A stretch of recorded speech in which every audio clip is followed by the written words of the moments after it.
j'ai été abandonnée à l'âge de 2 ans par ma mère génitrice parce que j'étais un peu euh, venue comme un cheveu sur la soupe en fait dans sa vie. Mais quand je l'ai retrouvée quelques années plus tard, elle m'a expliqué que j'étais née parce que la pilule n'était pas encore sortie. Donc c'est posé, je m'en doutais un petit peu.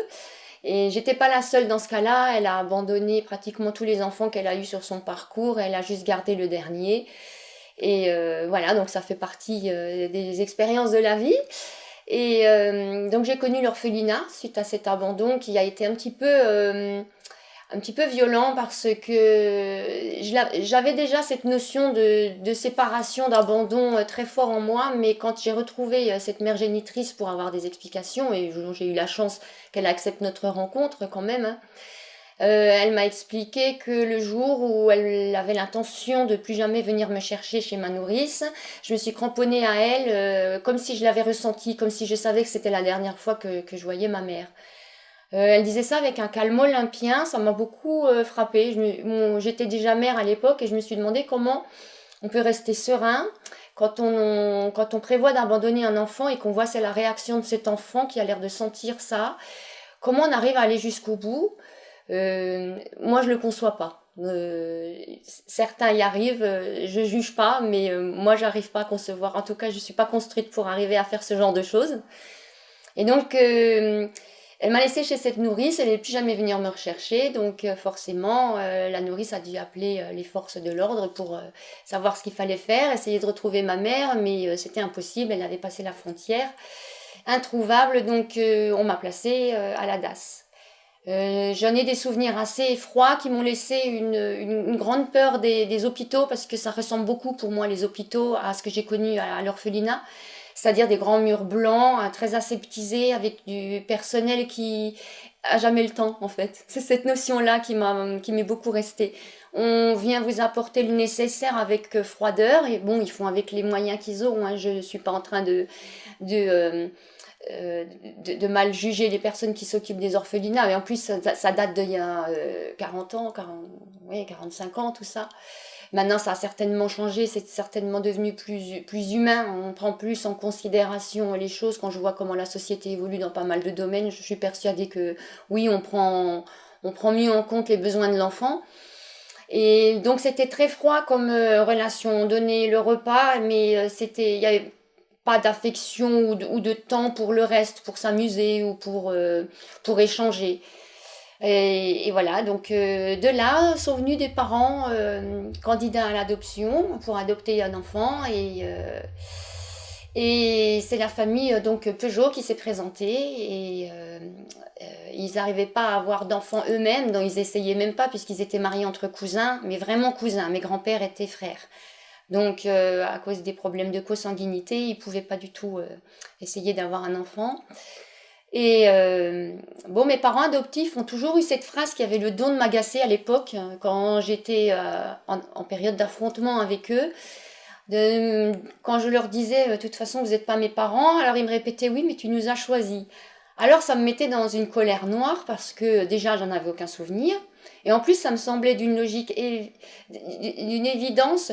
Quand on est à l'orphelinat, on vous présente n'importe qui, on vous demande si vous les voulez comme parents. Évidemment, vous allez dire oui, peu importe qui ils sont, déjà vous les connaissez pas, et puis des parents, tout le monde en rêve. Donc vous dites oui. Donc c'est un choix pas choisi, moi, c'est ce que je me disais. Mais après, au niveau spiritualité, il est clair que j'ai compris qu'ils étaient quand même très profonds parce qu'effectivement, on choisit ses parents. Mais ça, c'est dans un autre domaine, mais ils n'avaient pas totalement tort. Et donc, ces parents m'ont adoptée, mais j'avais déjà 5 ans et demi. Et j'ai pas. Ma mère cherchait à pouponner, à répondre à un besoin de maternité. Et j'étais trop âgée, j'étais pas un poupon. Et j'avais déjà un caractère assez bien trempé parce que j'étais très turbulente, un vrai garçon manqué. J'en faisais apparemment qu'à ma tête. J'avais pas, j'écoutais pas les adultes. Avec du recul, j'ai jamais écouté en fait les adultes, mais ça se comprend à partir du moment où très tôt l'adulte vous déçoit ou vous surprend ou a des réactions que vous n'arrivez pas à expliquer, puis qu'on ne vous explique pas, on ne peut pas avoir confiance en l'adulte. Déjà, les 2 petites années que j'ai passées avec ma mère génitrice, quand j'ai retrouvé mon dossier à l'orphelinat, j'ai vu comment j'étais traitée. Il y avait tout un rapport là-dessus. Ben, c'était pas vraiment la mère aimante que tout le monde est en droit d'attendre d'avoir. J'étais plutôt malmenée, violentée. J'avais une mère qui était instable de caractère euh, comme de façon de vivre, hein, puisqu'elle bougeait beaucoup, elle changeait beaucoup d'amant.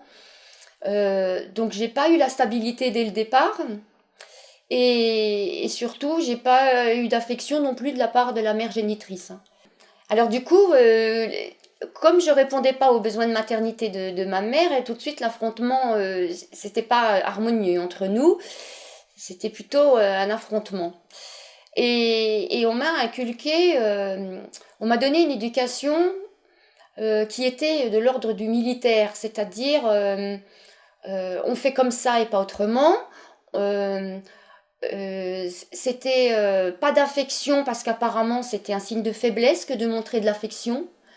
On m'a très vite toujours dit que la vie c'était un combat, une guerre.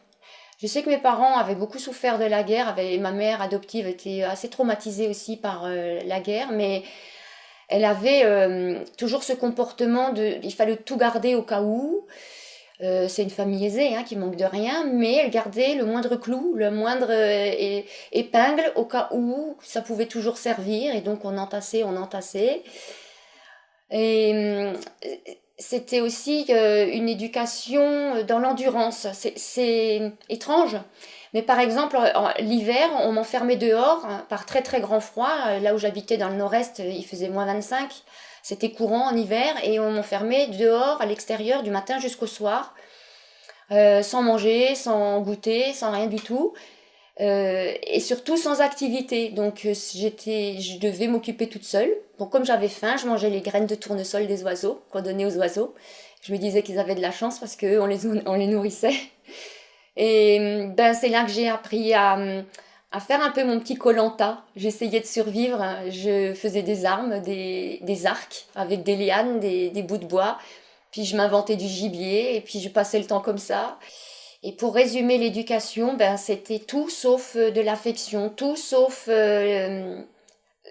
ce qui est courant et ce que je voyais autour de moi, en fait, j'y avais pas droit. C'était ça le plus difficile.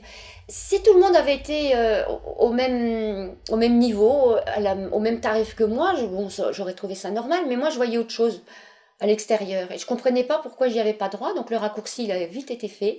C'est que si j'y avais pas droit, c'est que je méritais pas, tout simplement. Et c'était facile d'en faire la déduction, puisque ma propre mère ne me voulait pas, donc c'est que j'étais pas aimable, c'est que j'étais pas gardable. Ensuite, les parents adoptifs étaient très froids, euh, dirigeaient constamment, hein, voulaient tout le temps imposer, et moi je refusais tout ce qu'on voulait m'imposer parce que je trouvais pas ça cohérent. Et quand c'est pas cohérent, je voyais pas l'intérêt d'obéir. Et donc, ben, en contrepartie, ils avaient un comportement qui me montrait bien que je les satisfaisais pas. Donc, j'étais pas aimable. Si j'apportais pas la satisfaction en face, c'est que j'étais pas quelqu'un de bien. Donc, j'ai emmagasiné ça, ces sentiments de rejet, d'abandon. Euh, et c'est un sentiment qui s'est bien cristallisé au fond de moi et qui a gouverné tout le reste de ma vie ensuite. Enfin, du moins la bonne moitié, une bonne moitié de ma vie. Et alors non seulement eux ne faisaient pas preuve d'affection, mais ils me disaient aussi que de toute ma vie, j'en trouverais jamais, qu'on m'aimerait que pour mes mèches blondes et parce que j'avais un nom, que, que vraiment j'étais méprisée, dénigrée, comme si mon intérieur n'aurait jamais, ne, trouve, ne trouverait jamais d'interlocuteur intéressé par ce que je pouvais proposer d'autre qu'un nom et qu'un physique. Donc je me suis longtemps battue contre ça. Et jusqu'au monde adulte, quand je suis arrivée dans le monde adulte, ben, on m'a montré la même chose. J'ai essayé de travailler comme tout le monde, j'ai essayé de m'intégrer et je n'ai vu que ce que mes parents disaient, c'est-à-dire qu'on n'était intéressé que par mon nom, par ce que je pouvais apporter grâce à mon nom. Et on convoitisait que mon physique aussi. Effectivement, on voyait que ça, on me jugeait que par ça. Alors ça, oui, les préjugés, avoir un physique et un nom et la vie est facile. Non, il n'y a rien de plus faux. Il faut mettez les chaussures de la personne avant de faire des raccourcis comme ça, parce qu'il n'y a rien de plus faux. Quand on a un nom, justement, il y a des références dans la famille. Donc il faut être au moins à la hauteur d'un tel, ou faire honneur à un tel. Mais mon Dieu, nous, là-dedans, on n'existe plus pour notre unicité, il n'y a rien de plus terrible. Et quand on est adopté, en plus, on se dit, mais pourquoi? Déjà, je suis pas du même sang, pourquoi on me met cette charge-là à devoir faire honneur à quelqu'un qui n'est de ma famille que par adoption, même pas par sang. Donc je ne me voyais pas être redevable de quoi que ce soit, ni avoir de devoir de perdurer un nom, une notoriété. Et je me sentais pas concernée. Voilà, voilà. Mon unicité avant tout, en fait.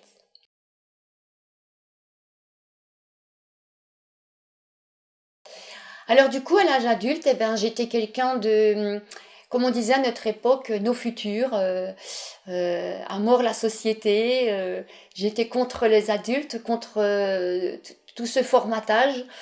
Bon, j'étais pas une délinquante, hein, les lois, j'étais pas là pour, euh, pour pas respecter les lois, pas du tout, mais j'étais là pour trouver un sens à ma vie, pour trouver le bonheur et cette chose que j'avais en moi qui était de ne pas apparemment avoir droit à de l'amour, eh bien, je faisais tout en fait pour essayer de le trouver, pour que quelqu'un enfin m'accorde de l'amour. Donc j'étais quelqu'un qui se sacrifiait pour les autres. Puisque moi j'étais pas aimable, eh bien je devais me sacrifier pour les autres et leur être agréable, autant que je serve à quelque chose en fait. J'avais pas été désirée, euh, j'étais pas intéressante, donc il fallait bien que je serve aux autres pour leur intérêt à eux. Donc j'étais dans une position, oui, de soumise. Et je faisais facilement les cas de volonté de tout le monde, très serviable. Je me suis totalement oubliée. Et je voulais sauver le monde et sauver aussi les autres, parce que ce qui me tenait à cœur, et ça je l'ai toujours d'ailleurs, c'était révéler le meilleur en chacun. Je me disais, c'est pas possible, il n'y a pas que moi qui ai ce cœur énorme, cet amour énorme à vouloir donner. Les autres doivent l'avoir aussi. Pourquoi ils ne le montrent pas? Ils en sont peut-être pas conscients. Il faut que je leur montre qu'ils peuvent être des gens bien, des gens meilleurs. Et donc je m'acharnais à essayer de révéler ça chez tout le monde. Mais bon, j'avais pas compris qu'on n'a pas le droit d'essayer de changer les autres. Ils ont le droit d'être comme ils sont. Ça fait partie de leur évolution. Et forcément, ça me mettait à terre à chaque fois. Mais quand je faisais le bien, en retour, j'avais une claque. Comme par exemple, j'étais longtemps, pendant 7 années, en couple avec quelqu'un qui était extrêmement violent. Et donc, j'ai subi la violence conjugale durant toutes ces années. Mais j'étais persuadée qu'au fond de cette personne, il y avait une souffrance, il y avait quelque chose à faire ressortir, qu'il fallait qu'il l'exprime. Et j'étais persuadée de pouvoir le guérir de ça pour qu'il ne soit plus capable que du meilleur. Au lieu de ne faire que le pire à mes yeux, c'est-à-dire frapper, humilier. Et j'avais bien pris conscience qu'il frappait également sa mère et qu'il avait frappé sa mère et qu'il avait frappé une de ses ex-compagnes qui s'était retrouvée à l'hôpital avec des côtes cassées. Mais je me disais, moi, je serai celle qui le sauvera. Vraiment, je voulais être ce sauveur de l'humanité et de chacun. Et euh, donc, plus j'essayais de le sauver, plus les coups étaient encore plus violents, en fait. Euh, je comprenais pas parce que je montrais tout l'exemple inverse et plus je montrais l'inverse, plus ça augmentait chez lui son côté, ce côté que j'essayais d'effacer en fait. Mais c'est normal parce que j'arrêtais pas de mettre le doigt dessus, le point dessus et il fallait le mettre ailleurs, le regard. Donc, ce que mes parents aussi disaient quand il me rabâchait à longueur de temps que c'était que pour mes mèches blondes et que pour mon nom que quelqu'un s'intéresserait à moi. Parallèlement à ça, ma mère adoptive, qui avait un physique un peu ingrat, ne supportait pas que je me fasse siffler dans la rue par les militaires quand je revenais du train. Et donc elle avait pris l'usage de me dire marche derrière moi, tu me fais honte, tu n'es qu'une pute. Et ça, elle me l'a rabâché des années d'internat. Et ça a fait son petit bonhomme de chemin. Et ce mot pute est resté gravé à l'intérieur. Et ce qui fait qu'à l'âge adulte, quand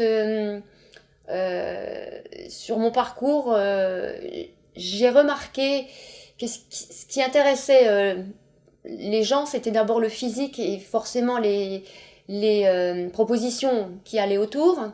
Je me suis dit, mais c'est étrange, ça me rappelle ma mère. Est-ce qu'elle avait pas raison? Est-ce que c'est ça qui m'attend? Et donc, comme j'ai eu un parcours où j'ai été amenée à être SDF à un moment donné, et que j'ai fait des mauvaises rencontres, et on m'a proposé de faire cette activité. Et quand on me l'a proposé, ça a été comme si c'était une évidence. C'était ce pourquoi j'étais faite. Parce que d'une part, j'étais là pour les autres, donc autant leur donner ce qu'ils ont besoin. Ça me causait aucun problème. Comment je pourrais dire ça? Ça me causait aucun problème parce que j'avais pas l'impression de devoir me préserver ou de devoir mériter d'être... en fait, voilà, ça c'est drôle, ça vient de me revenir. Il y avait une chanson à l'époque, quand j'étais jeune, c'était Femme publique.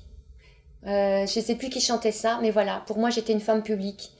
Je n'avais pas droit à une vie privée heureuse. J'étais pour tout le monde. Assistance publique, femme publique, pour moi j'avais fait le lien. Donc la prostitution pour moi c'était une évidence. Oui, j'étais là pour ça. C'était ce pourquoi j'étais faite. Donc ça m'a pas posé trop de problèmes de dire oui. Juste au niveau de ma timidité quand même, parce que je suis assez pudique oui, et réservée. Pour avoir le courage de le faire, il a fallu que je boive. Donc je suis rapidement tombée dans l'alcoolisme, par nécessité, je dirais pas par plaisir. C'est vrai que j'aimais bien, l'alcool me donnait cette désinhibition, voilà, nécessaire, et je me croyais intelligente et belle quand j'avais bu. Alors que j'étais pas habituée à me sentir comme ça, désirable et intelligente. Ça a duré 18 ans. 18 ans. 18 ans jusqu'à ce que quelqu'un vienne à ma porte et me dise un jour on va se marier, on va avoir un enfant et une maison, et voilà.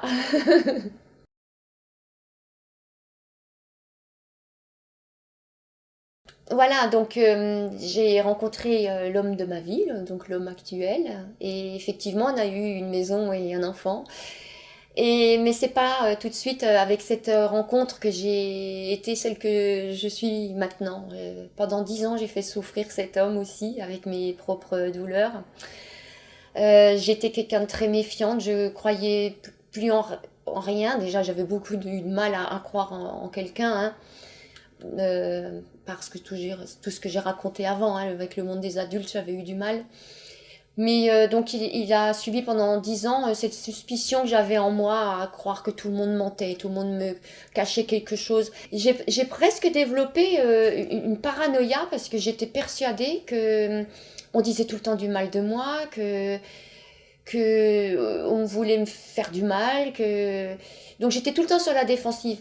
Mais en même temps, cette paranoïa, elle s'est accentuée à l'âge adulte, mais je l'avais enfant, puisque je me souviens que j'écoutais tout le temps aux portes, tellement j'avais peur de ce qu'on me réservait encore comme sort, après avoir subi plein de choses qu'on m'avait pas expliquées avant.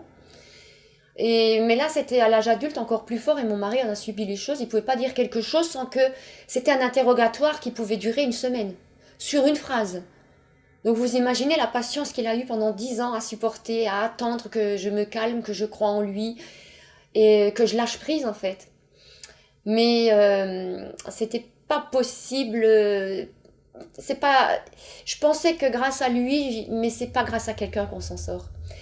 Et donc, je suis arrivée à un moment de ma vie où je supportais plus d'être en mode survie, parce que c'est une véritable survie quand on traîne des souffrances. Et j'ai voulu en finir encore une fois avec la vie. Je dis encore une fois parce que sur mon parcours, ça m'a déjà arrivé plusieurs fois. Mais là, je pouvais pas parce que j'ai 3 enfants et je suis pas quelqu'un qui abandonne les autres. Et on me l'a déjà fait ce coup-là, donc moi, je le fais pas. Et j'ai un sens du devoir très fort, donc il fallait que je me suis dit, il faut que je trouve une autre façon de voir la vie. C'est pas possible, ça fait 40 ans que j'aime pas cette vie. Il y en a qui ont l'air de l'apprécier. Comment font-ils? Ce monde est affreux. Ce monde, il y a plein de violence, il y a plein de guerres, il y a du mensonge. Moi, je peux pas m'y trouver là-dedans. Et je me suis dit, moi, je vais partir. Moi, je vais retrouver le monde des anges où tout est bien, où personne ne ment, où tout le monde s'aime. Et j'étais au fond du trou, hein, vraiment. Et c'est là qu'en télépathie, ça, j'oublierai jamais, ça s'est inscrit le mot spiritualité. Et je ne savais pas du tout ce que ça voulait dire. Et je suis allée sur les réseaux sociaux et les moteurs de recherche et j'ai regardé, j'ai fait des recherches. Et c'est là que je suis tombée, mais comme si j'avais fait un grand saut par terre.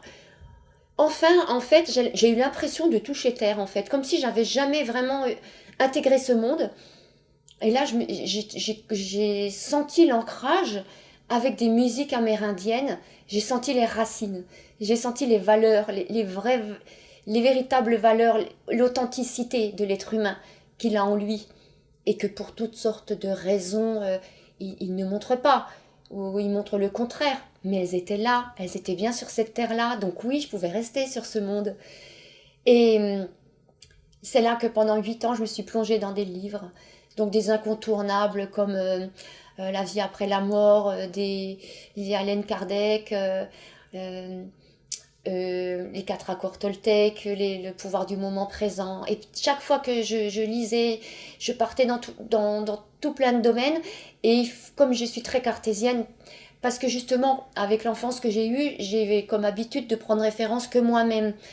Donc ce qu'on me disait, je le rejetais pas vraiment, mais je prenais pas non plus comme acquis. C'était mes propres déductions à moi. Comme, même si elles étaient fausses, comme par exemple quand j'étais enceinte du premier, j'étais très surprise parce que j'avais fait comme déduction qu'étant adoptée, j'étais stérile. Si j'avais pas eu d'enfant, je pouvais pas être parent. Si j'avais pas eu de parents, je pouvais pas avoir d'enfant. Et c'était une déduction pour moi d'une logique implacable. Bon, c'est avéré que c'était faux, mais c'est un mode de fonctionnement quand même. Il faut que je fasse mes propres déductions. Et j'avais besoin de prouver de manière très scientifique tout ce que je lisais sur le spirituel. Donc j'axais beaucoup sur des religieux, par exemple, qui ne sont pas du tout formés pour avoir des paroles comme ça. J'allais chez les neurochirurgiens comme, j'ai oublié le nom, qui a fait une expérience de mort imminente et qui l'a décrit bien. Jean-Jacques Charbonnier, évidemment. Et la physique quantique. Et toutes ces notions, j'ai remarqué à la longue que c'était étaient les mêmes fondements qu'en psychothérapie, notamment les 4 accords Toltec qui ont été révélateurs chez moi et salvateurs aussi, parce que, par exemple, ne pas prendre pour soi les paroles de l'autre, mais alors c'est dingue, c'est là est la clé. Quand on comprend enfin que l'autre, ses paroles reflètent ses propres émotions à lui, qu'en aucun cas ses paroles sont ce que nous dégageons, ni ce que nous sommes, ni ce qu'on a fait, mais sont bien quelque chose qui lui appartient, oh là là, qu'est-ce que ça fait du bien du coup, là on se sent exister, on se sent libre. On se sent libre parce que même si on vous insulte, ça passe, c'est pas pour vous. C'est pas, non, vous n'êtes pas venu là pour vous faire insulter. Non, c'est cette personne qui a besoin de le dire, ça lui appartient, ça reflète quelque chose à l'intérieur d'elle. Voilà. Toutes les lectures, ça faisait comme des déclics que je ressentais à l'intérieur de moi. Ça faisait comme le célèbre savant Eureka.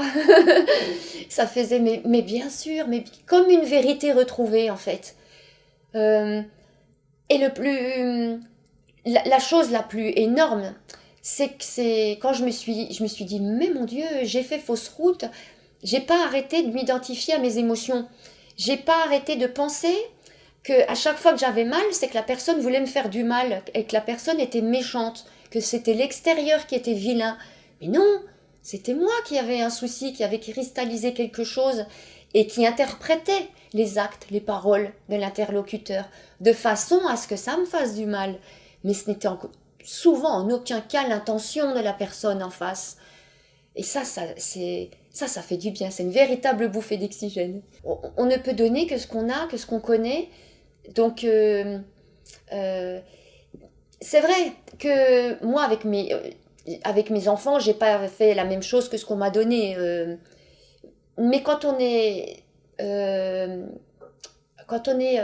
conditionné, voilà, quand on est conditionné, on réitère ce qu'on connaît, on transmet, voilà. Même si ça n'a pas plu quand on l'a reçu, on transmet quand même parce que ça a été transmis. L'avantage sur mon parcours, entre guillemets, que j'ai eu, c'est de pas justement être sensible au conditionnement et de tout rejeter en bloc et de le faire d'abord passer par mon filtre à moi. Et c'est pour ça que j'ai fait l'inverse. Mais évidemment, quand on est dans l'émotion, on est souvent dans l'extrême. Et donc j'ai fait l'inverse extrême et c'est pas bon non plus. Il faut le juste milieu, l'équilibre. Et ça, voilà aussi, dans mes lectures, j'ai compris que tout était question d'équilibre. Pas trop de ça, ni trop de ça, pas moins, et je les trouve... c'est drôle, quand je lisais avec ma tête, on aurait dit que ça remplissait mes cellules, qu'elles entendaient, qu'elles comprenaient. Toutes ces petits neurones-là, et elles emmagasinaient, elles se nourrissaient de ça, et elles se réparaient, et je le sentais physiquement. J'avais plus autant de douleurs physiques.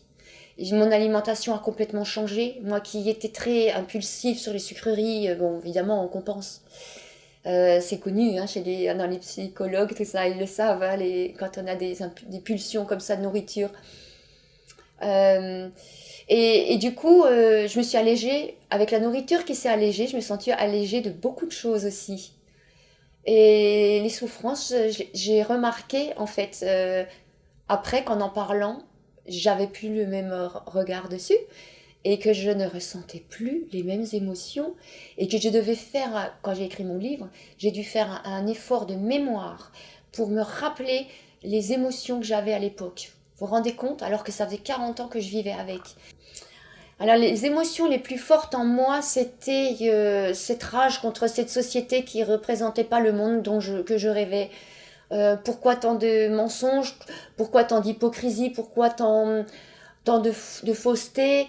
Parce que ça m'avait fait du mal, moi, qu'on m'explique pas que j'allais être abandonnée, qu'on me fasse subir des choses sans m'expliquer avant, qu'on me mente aussi. Les adultes m'ont beaucoup menti parce que quand j'avais fait une fois une tentative de suicide à l'hôpital, un psychologue m'avait dit vous pouvez me parler secret médical, et puis il a tout raconté à ma mère adoptive qui évidemment s'est acharnée ensuite à me taper dessus. Là pareil, je me suis dit mais pourquoi tout le monde ment, pourquoi et donc avec ces lectures là je me suis dit mais ce qui te convient pas, Aline, détourne-toi-en tout simplement au lieu de te focaliser dessus.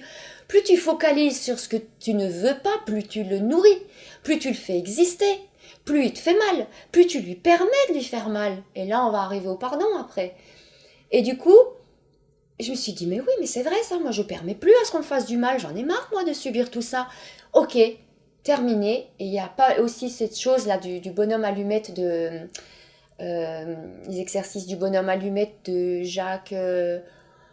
voilà, je ne sais plus comment il s'appelle, mais je suis sûre que ça parle à beaucoup de monde, qui coupe les liens avec les personnes, les liens nocifs de mémoire, même transgénérationnels, même sur les autres plans, pour parler spiritualité.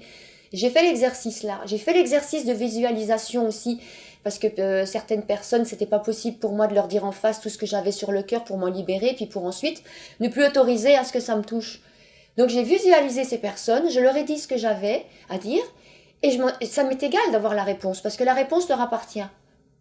Leur réponse, j'entends pas de réponse, j'avais juste besoin de délivrer ce que j'avais à dire.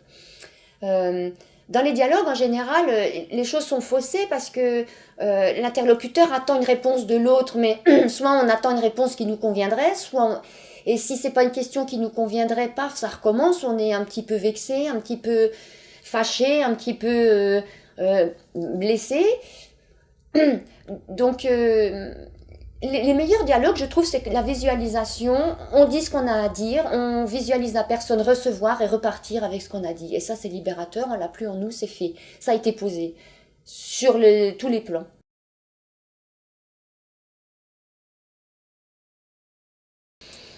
Alors le pardon, c'est surtout se faire un cadeau à soi-même avant de faire un cadeau à l'autre.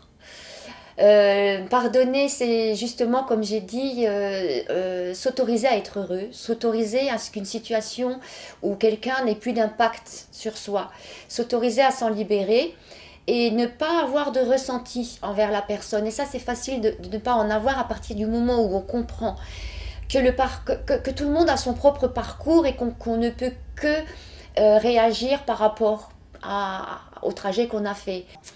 Alors moi, c'était facile de pardonner à mes parents à partir du moment où j'ai compris que mes parents eux-mêmes avaient évolué dans une famille où les marques d'affection étaient absents, où comme c'était famille et affaires en même temps, hein, c'est une entreprise familiale, donc le côté bien matériel passait primé sur le côté affectif, c'est-à-dire que tous mes oncles de chaque côté, hein, autant du côté de mon père que de ma mère, étaient dans les affaires les uns avec les autres, donc ils ne se faisaient pas de cadeaux. Il n'y avait pas l'amitié, l'affection, ni les liens familiaux qui allaient entrer en ligne de compte. Et oui, pour eux, la vie, c'était la prospérité de la société, prospérer la société, et oui, c'était la guerre. Oui, c'était se battre, oui, l'homme est un loup pour l'homme. Alors pour arriver au pardon, il faut déjà que les choses soient dites, et quelquefois la situation ne le permet pas, mais justement le fait de visualiser qu'on est en train de le dire à la personne, ça libère, parce que les mots, quand ils sont à l'intérieur de nous, ils sont lourds, hein. Les mots, c'est vibratoire, et on les porte, et vibratoirement, ça nous plombe, hein. Avoir des choses sur le cœur, c'est des expressions qui ne sont pas anodines. Donc, pour s'alléger déjà le cœur, il faut s'imaginer en train de dire tout ça à cette personne. Tant pis, comme je l'ai expliqué, si la personne n'est pas là pour répondre. Mais vous, il faut bien que vous compreniez que cette personne, elle fait comme elle peut, avec ce qu'elle a vécu, avec ses références, avec ses croyances, avec ses automatismes, avec son conditionnement. Avec plein de choses qui vous semblent à vous inconcevables, mais qui sont légitimes, qui sont là. La résilience, faites avec. On ne peut pas... ça a eu lieu. À quoi ça sert de résister? Faites avec, pardonnez. Euh, c'est terminé, c'est bien. Il ne faut plus permettre que ça continue à vous atteindre. Pardonnez à cette personne. Remerciez-la peut-être de vous avoir fait comprendre que maintenant, si ça devait se représenter, vous ne tomberez plus dans le panneau, vous réagisseriez autrement. Ça vous a fait grandir quelque part. Parce que toute expérience, même aussi terrible qu'elle est, elle est évolution, elle est leçon de vie. Pardonner, ça veut pas dire aimer, hein. Ça veut pas dire approuver, hein, surtout pas. Ça veut pas dire t'avais raison de faire ça. Non, pardonner, c'est stop. Ça a été là, maintenant, je me détourne de tout ça, je ne veux plus que ça ait d'impact. Toi, continue ton parcours avec tes actes. Il n'y a que cette personne qui en est redevable, c'est son fardeau en fait, hein. C'est pas vous qui avez à le porter. Et vous, pardonnez. C'est-à-dire ne pas nourrir une rancœur qui continue à vous détruire, tout simplement.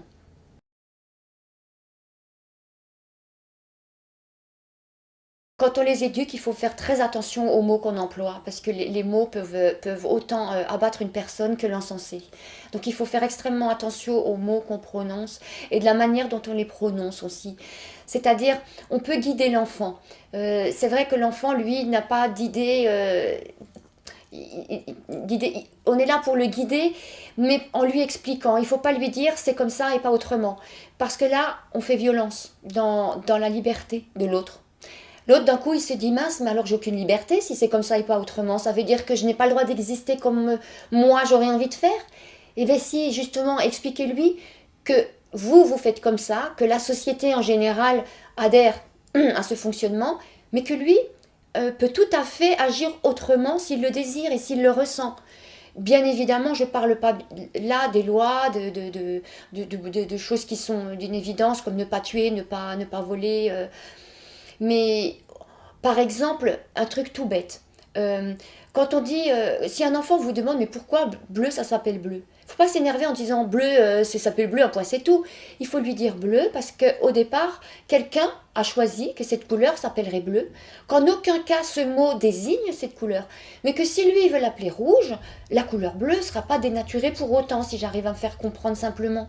C'est-à-dire que on est tous d'accord pour accepter une certaine démarche, pour être dans une harmonie, pour être dans une compréhension facile en société, mais que si pour lui, il a envie de l'appeler autrement, c'est légitime. Il faut surtout pas entraver la liberté d'être et de créer surtout. Voilà, la liberté de créer. Parce que là, sinon, c'est foutu. Quand on dit, oui, si tu fais pas ça, tu n'arriveras jamais à, si tu n'as pas des bonnes notes, tu n'auras jamais un bon métier. Mais non, non, non, non. Arrête, il faut pas faire de chantage, surtout pas. Et motiver. S'il n'y a pas de bonnes notes, c'est pas grave. C'est pas pour autant qu'il aura loupé sa vie. Moi, j'étais un cancre à l'école et je m'éclate dans la vie. Je sais faire plein de choses. Et l'école les bases, d'accord, mais je ne suis pas encore tout à fait d'accord pour dire que le fonctionnement est adapté pour tous.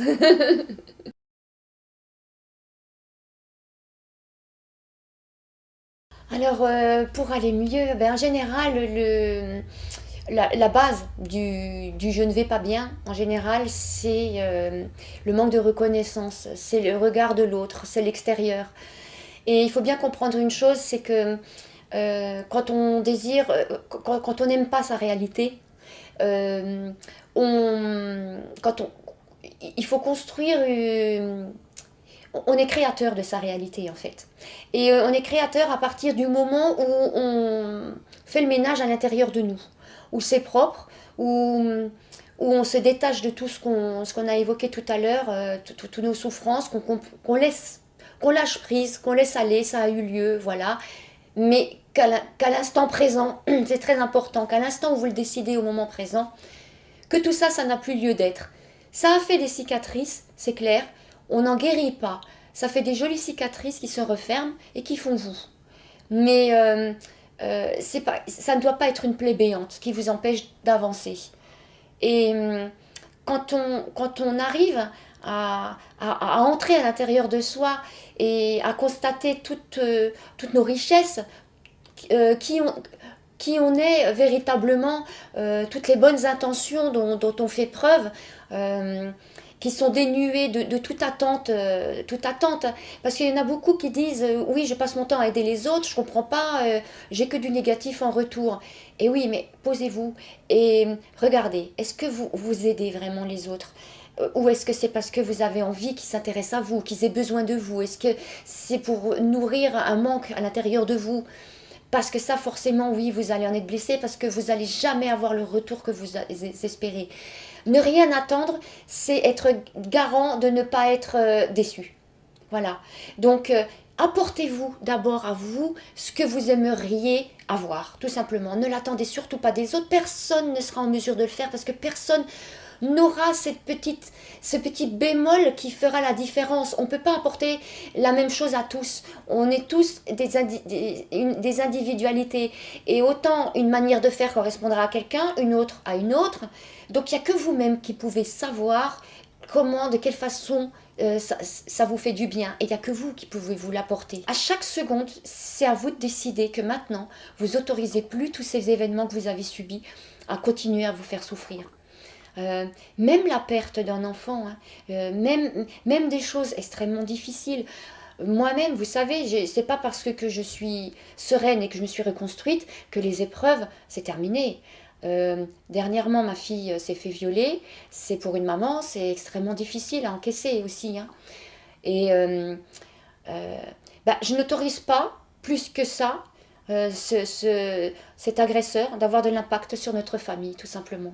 Il a fait ce qu'il avait à faire à un moment donné sur notre fille. Ça nous a tous pris un bon coup de poing dans le ventre. Ça nous a fait très mal. Mais maintenant, C'est terminé, ça a eu lieu. On ne peut pas, en s'acharnant à l'insultant, en essayant de, même en essayant de vouloir le tuer, comme je vois souvent des gens qui réagissent, et disent, oui, peine de mort, tout ça. Mais en quoi ça réparerait? La réparation, elle vient de la résilience, de faire avec. On ne peut pas changer ce qui est, tout simplement. Il faut l'accepter. Ça sert à rien de pleurer, de trépigner, de faire des caprices, en fait. Voilà.